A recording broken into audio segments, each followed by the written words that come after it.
저희들도 알다시피 참된 변화는 먼저 마음에서부터 변화가 와야 합니다.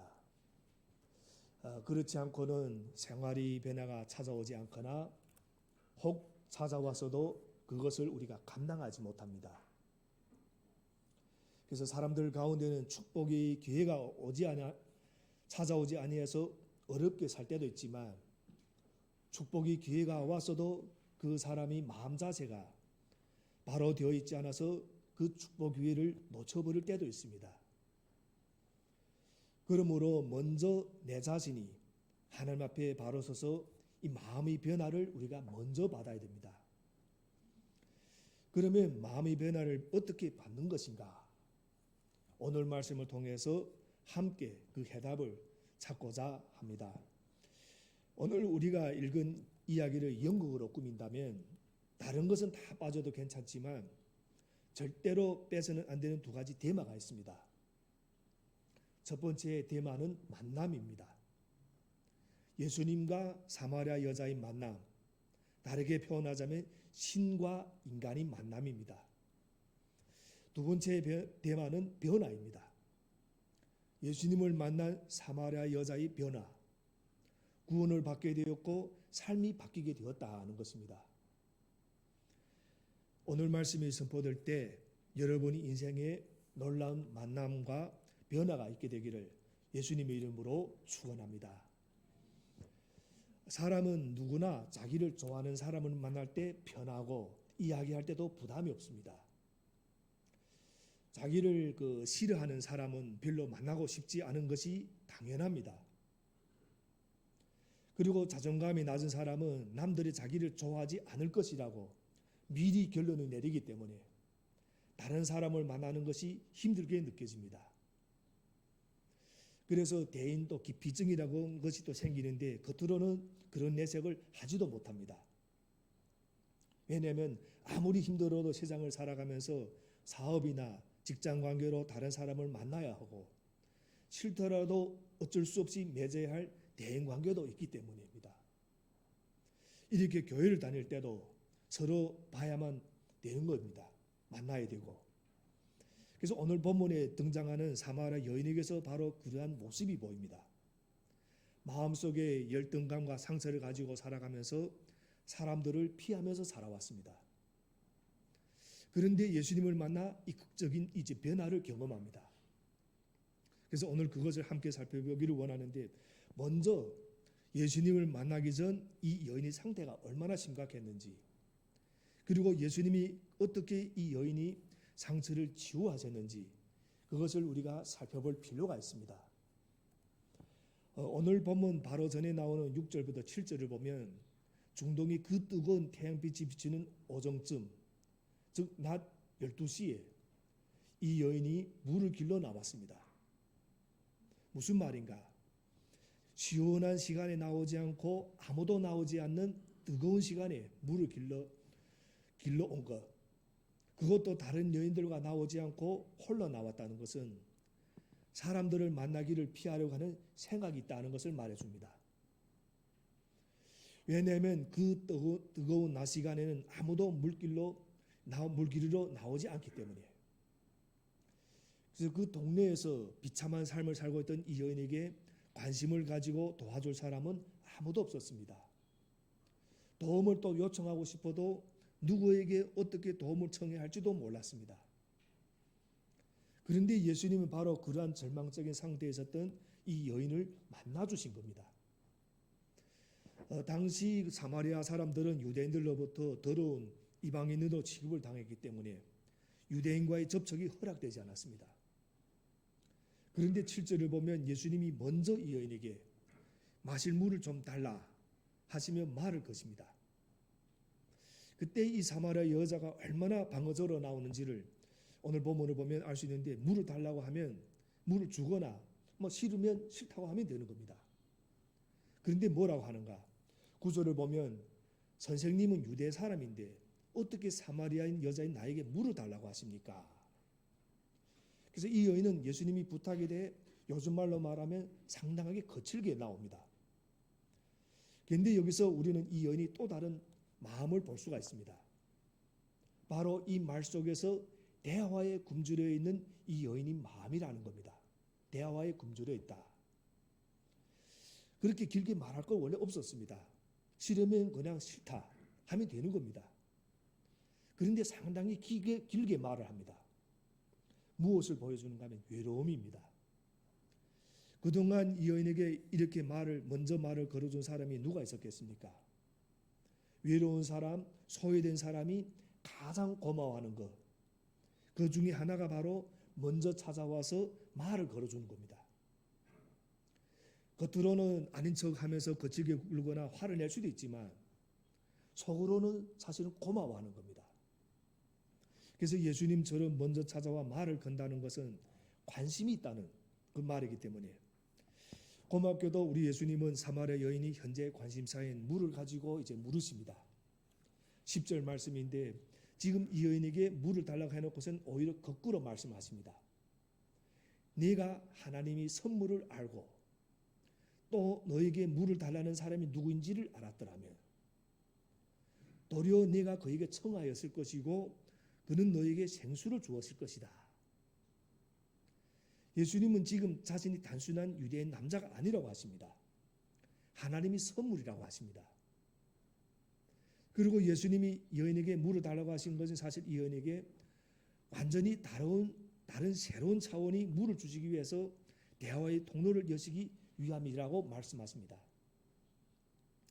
그런데 11절부터 또 12절을 보면 이 사마리아 여인은 지금 이 상황이 이해가 안 가는 겁니다. 자기에게 물을 달라고 한 사람이 오히려 또 생수를 주겠다고 하는 겁니다. 그런데 이 사람은 길을 두레박도 없고 물은 또 아주 깊습니다. 그렇다면 도대체 어디서 생수를 구해서 주겠는가? 그때 예수님이 아주 놀라운 말씀하십니다. 예수님이 주시는 물을 마시면 영원히 목마르지 않을 것이며 그것을 마시는 사람 안에서 그 물은 영생하도록 솟아나는 샘물이 될 것이다. 여러분 전도서 3장 11절에 보면 이런 말씀이 있습니다. 사람들에게는 영혼을 사모하는 마음을 주셨느니라. 사람들에게 영혼을 사모하는 마음을 주셨다. 우리 하나님 주셨다고 했습니다. 사람들에게. 그러면 사람 마음 한구석에는 영원한 마음을 사모하는 마음이 누구에게나 있다는 말씀입니다. 되는 대로 살아도 영원히 살고 싶고 영생을 누리고 싶고 양심을 따라 살고 싶고 한번 제대로 살고 싶은 마음이 어느 누구에게나 있다는 겁니다. 믿는 사람, 믿지 않는 사람. 그 사람이 어떤 삶을 살았든지 그런 마음은 누구에게나 있다는 겁니다. 그리고 예수님이 그 마음을 보셨다.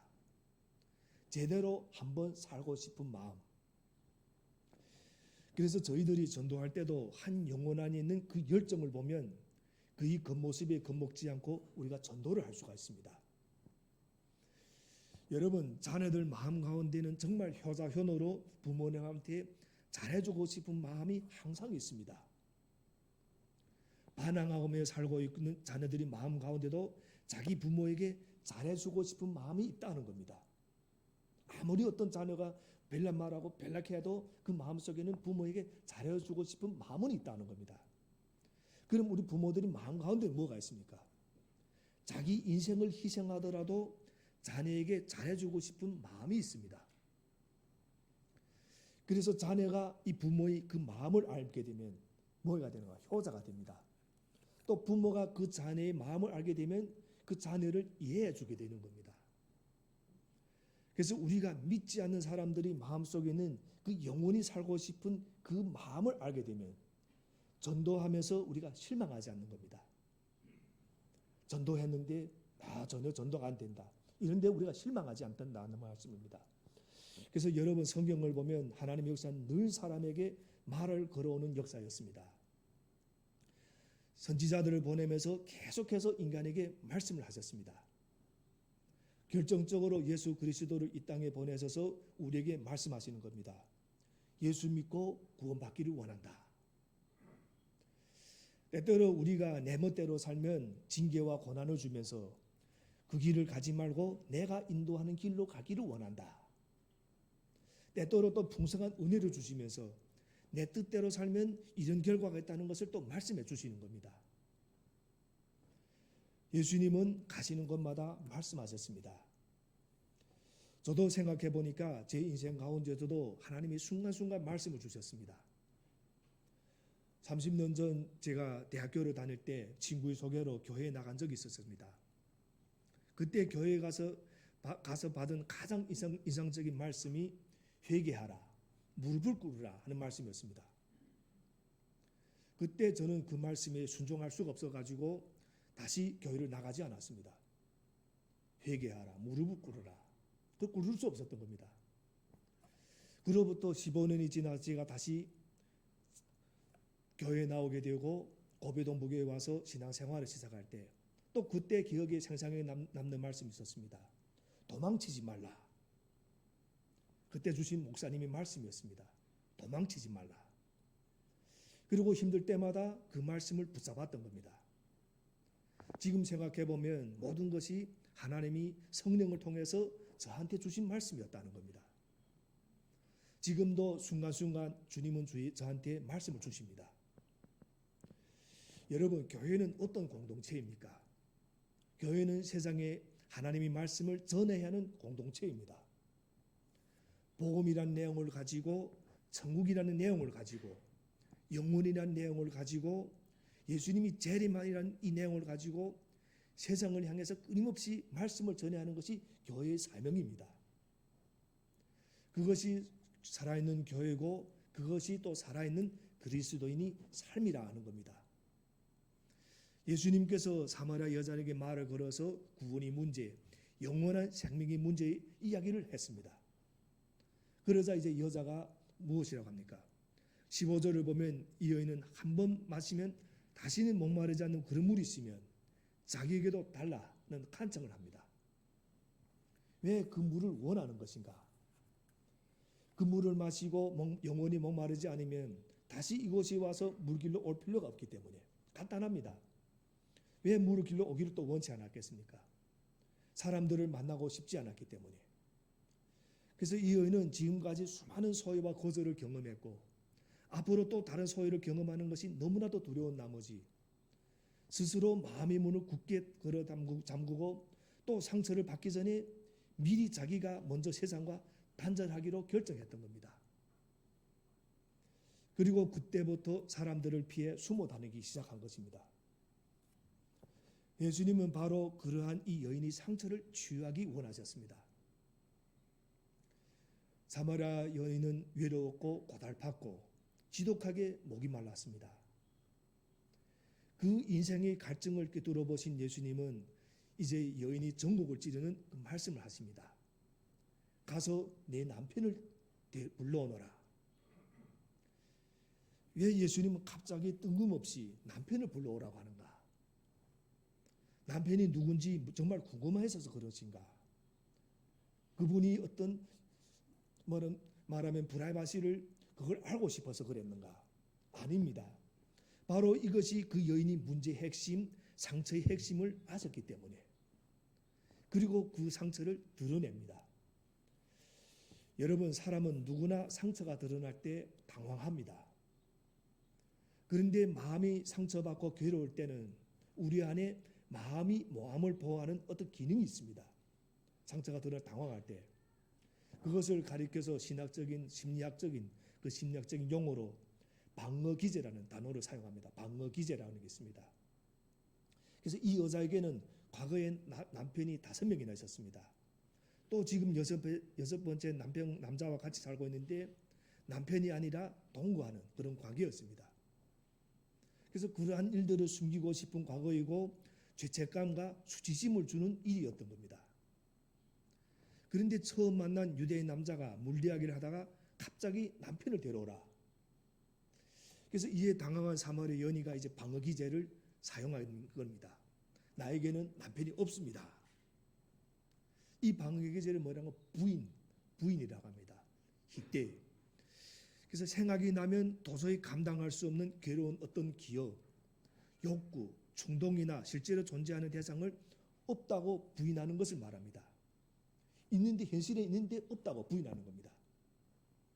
현실을 부정하고 회피하면 해결할 수가 없는 겁니다. 그래서 우리가 고통스러워도 현실을 인정하고 받아들일 때 치료의 문이 열린다 하는 겁니다. 결국 예수님이 원하시는 것이 바로 그것이었습니다. 여러분, 왜 우리 믿음이 성장하지 못하는지 아십니까? 자신이 죄인이라는 이 현실을 지식적으로 교리적으로는 인정하지만 마음속 깊은 곳에서는 인정하지 못하고 있는 것입니다. 그래서 주님은 이 여인이 과거와 현재를 다 꿰뚫어 보고 계시는 겁니다.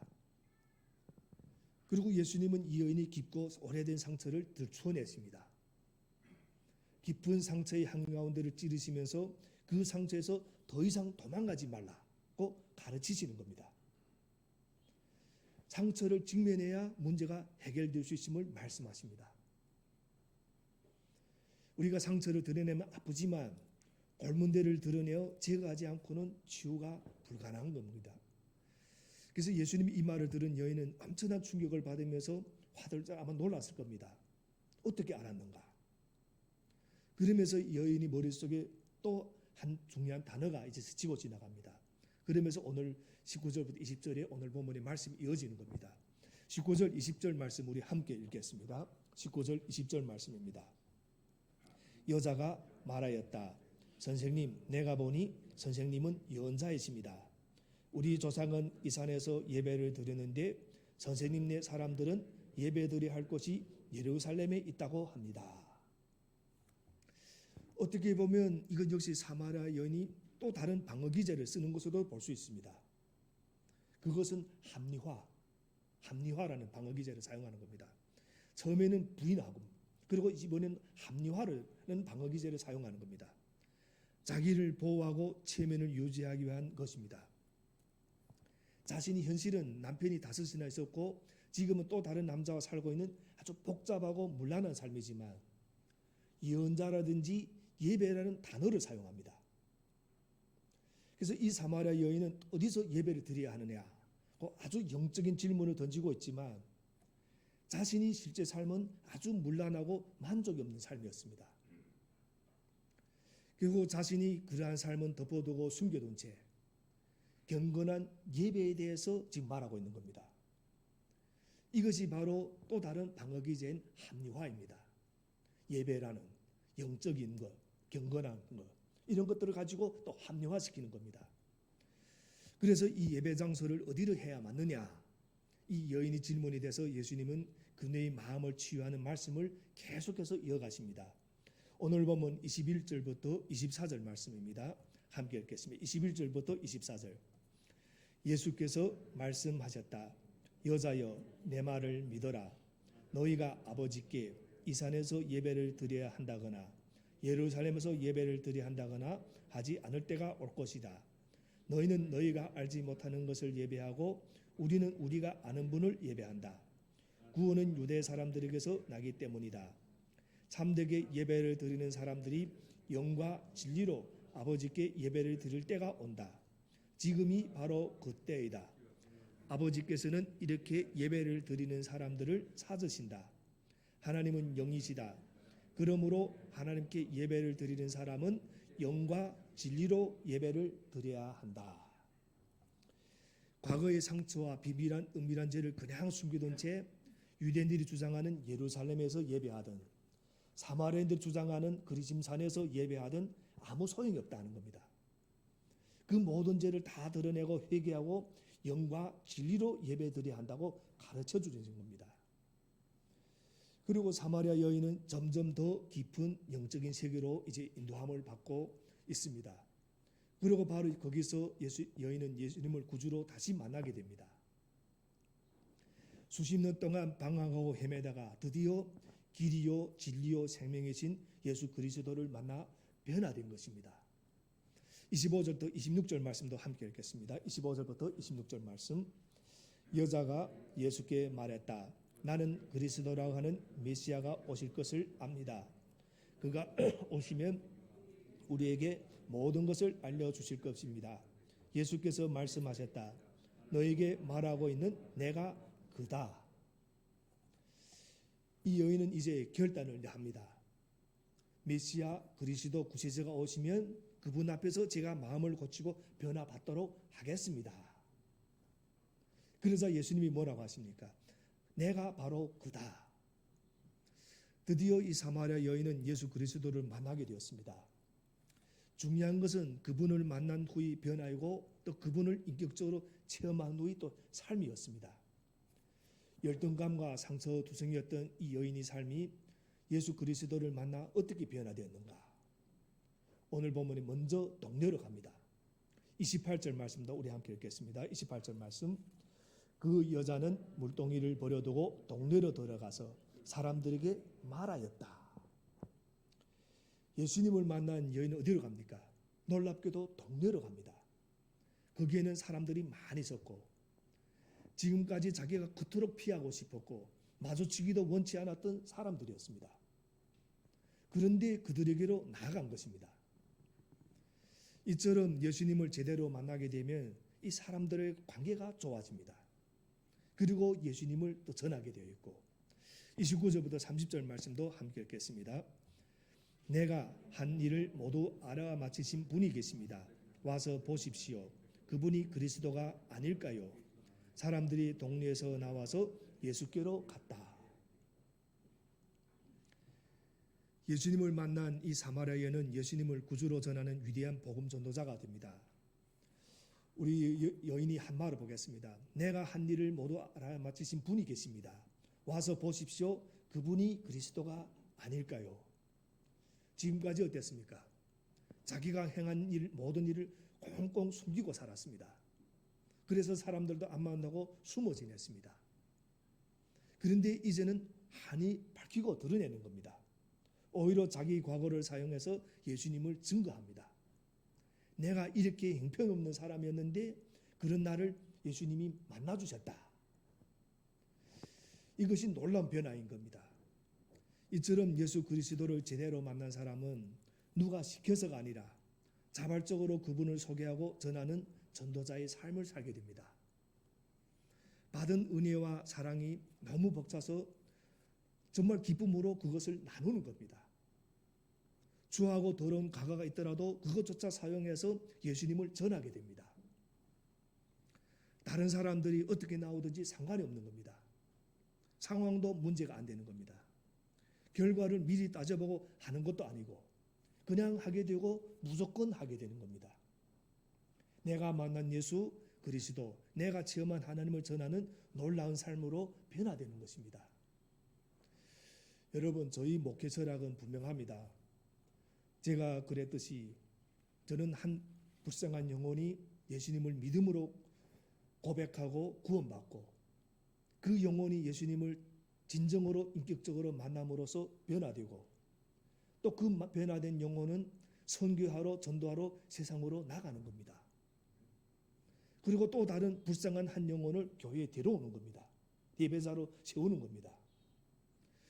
여러분, 말씀이 없으면 한 영혼이 믿음의 고백을 할 수가 없고 기도가 없이는 예수님을 인격적으로 만나고 변화된 삶을 살 수가 없고 이 세상에 나가지 않고는 능력 있는 그리스도인으로 살 수가 없는 겁니다. 그래서 여러분, 말씀이 충만하고 기도로 시작하고 선교적 사명을 다하는 것이 우리 고배동복교의 비전입니다. 여러분, 한 가지 꼭 기억하시기 바랍니다. 사람마다 예수님을 만날 때 그 수준이 다릅니다. 예수님 만날 때 수준이 다르다. 무슨 수준인가? 어떤 분은 이 세상에서도 정말 형편없이 살다가 예수님을 믿은 분도 있습니다. 그리고 또 이 세상에서 꽤 괜찮은 인격체로 살다가 예수님을 믿은 분도 있습니다. 그러다 보니까 변화가 되기는 되는데 어떤 분은 원래 그 기초가 약하다 보니까 변화는 아주 되었는데 아직도 옛날에 어떤 부분에서 습성에서 자유로워지지 않은 상태에 계시는 분이 계십니다. 그 교회에서는 모르지만 그분을 원래 아시는 분은 아주 놀라워하십니다.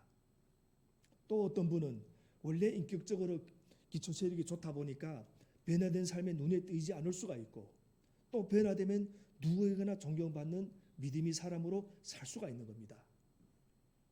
그래서 우리가 이런 차이가 있다는 것을 우리가 알면 우리가 교회 안에서 사람을 볼 때 우리가 시험에 들지 않을 수가 있는 겁니다. 우리가 예수님을 만날 때 각자가 다 다른 상황에서 만났기 때문에 그리고 또 한 가지 기억하시기 바랍니다. 살아가는 데는 항상 수군거림이 있고 조롱도 있고 비난도 있습니다. 오늘 본문에 나오는 사마리아 여인은 비참한 삶을 살았는데 그렇게 살고 싶어서 그렇게 살지는 않았을 겁니다. 어떻게 하다 보니까 그렇게 되었는데 순간순간 잘못된 결정을 내리면서 이런 비참한 지경까지 이르게 된 겁니다. 그러나 아무도 그 여자를 불쌍히 여기지 않았습니다. 뒤에서 수군거리며 비난했지만 그녀의 고통과 외로움을 이해하는 사람은 없었다는 겁니다. 도움을 요청하고 싶어도 어디에서 누구에게 어떻게 도움을 요청해야 하는지도 알지 못했습니다. 그런데 예수님은 바로 그런 절망적인 상태 속에서 하루하루 죽지 못해 살아가던 이 여자에게 일부러 찾아오셨다. 여러분, 수군거림에 겁먹지 마시고 목적을 분명히 하시기를 주님 이름으로 축원합니다. 내 인생의 목적이 하나님을 찬양한다. 그럼 하나님을 찬양하면서 사는 겁니다. 내 인생의 목적이 사람을 살리면서 산다. 그러면 사람을 살리면서 사는 것입니다. 내 인생의 목적이 사랑하면서 산다. 그러면 사랑하면서 사는 것입니다. 그래서 환례를 들고 오늘 말씀을 마치겠습니다. 한 주종뱅이가 있었습니다. 그래야 그가 교회를 나가게 됐습니다. 그래서 그를 아는 사람들이 교회를 저며 저런 사람이 교회를 다녀봤자 달라질 게 있겠는가 하고 아주 회의적이었습니다. 그리고 어느 날 친구가 그에게 물었습니다. 교회에서 목사님이 뭐라고 가르치던가.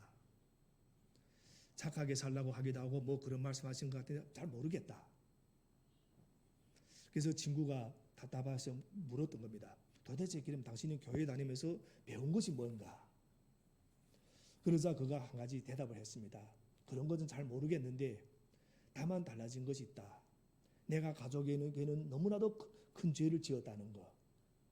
전에는 술 없으면 몰살하는데 요즘은 술 생각이 별로 나지 않는다는 것. 그래서 예수님을 개인적으로 만났을 때 그 경험을 지식적으로 말로 설명하기가 어려울 수도 있습니다.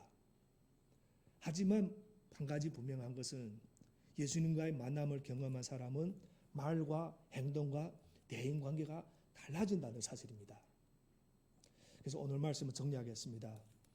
여러분도 예수님처럼 사람을 만날 때마다 사람들이 마음속에 있는 그 삶의 열정을 보고 가능성을 가지고 그 사람에게 전도하고 그 사람을 사랑하고 그 사람을 잘해주기를 바랍니다. 여러분뿐만 저도 한 가지입니다. 또 예수님과 사마리아 여자가 만나고 그 가운데 놀란 변화와 구원의 사건이 있었던 것처럼 이 놀람이 만남의 사건이 오늘 이 자리에 우리 가운데 또 있게 되기를 주님의 이름으로 축원합니다.